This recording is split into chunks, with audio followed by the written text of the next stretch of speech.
की खबरें आई अभी, वहां भारतीय जनता पार्टी और समाजवादी पार्टी के कार्यकर्ताओं के बीच में झड़प की खबर आई थी। यहां सब कुछ शांत आपको दिखाई दे रहा है? स्थितियां सब नॉर्मल हैं, काबू में हैं? यूं ही नहीं मैं बन जाता हूं। कुदरत के कोने कोने से खूबियां खोज लाता हूं। गुणवत्ता की गहराइयों का गोताखोर हूं मैं। यूं ही नहीं मैं रजनीगंधा बन जाता हूं।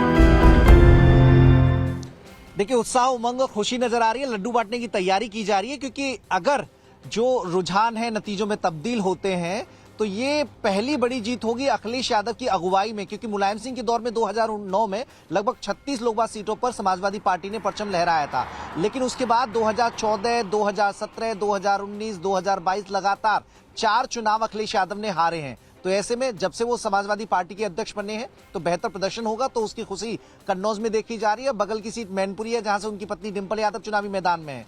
वहां पर भी खुशखबरी समाजवादी पार्टी के लिए है कि डिंपल यादव लगातार बढ़त बनाए हुए हैं। अखिलेश यादव खुद अपने आवास में मौजूद हैं। लगातार वो इंडिया गठबंधन के नेताओं से बातचीत भी कर रहे हैं, और साथ ही जिलों में जहां पर ऐसी खबरें आ रही हैं कि काउंटिंग धीमी हो रही है या फिर कोई गड़बड़ी है या कोई लापरवाही बरती जा रही है, तो वो भी फीडबैक लगातार वो ले रहे हैं। तो चीजें लखनऊ से संचालित हो रही है, और साथ ही परिवार की सीट पर खास तौर पर समाजवादी पार्टी की पैनी नजर थी।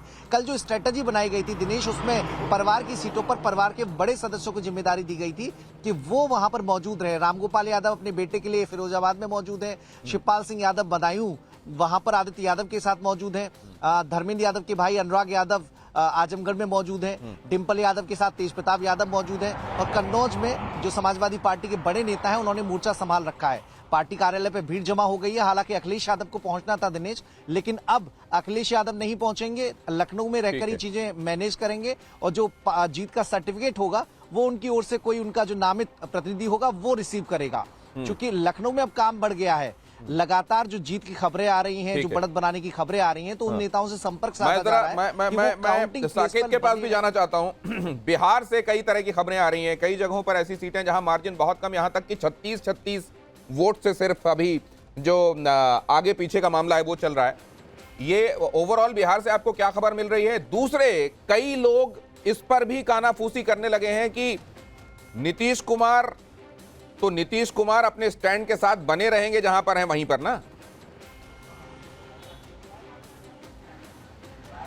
देखिए, बिल्कुल दिनेश जी, क्योंकि बहुत सी ऐसी सीटें हैं बिहार में जो जहां पर अभी मतगणना चल रही है, और वहां पर जो मार्जिन है जीत हार, जो आगे पीछे का जो मार्जिन है वो काफ़ी कम है। कई जगह तो 100 वोट से कम का ये मार्जिन है। तो ऐसे में आरजेडी ने ट्वीट कर दिया है अपने आधिकारिक एक्स हैंडल से कि जो वोटिंग की जो गिनती हो रही है, गिनती की जो प्रक्रिया है उसको धीमा कर दिया गया है। अभी तक लगभग 2 लाख, 2.5 लाख, 3 लाख वोट की ही गिनती हुई है, जबकि वोटिंग जो है 9 लाख, 10 लाख हुए हैं। तो ऐसे में वोटिंग जो प्रक्रिया, गिनती की जो प्रक्रिया है उसको धीमा करने का आरोप आरजेडी ने लगा दिया है।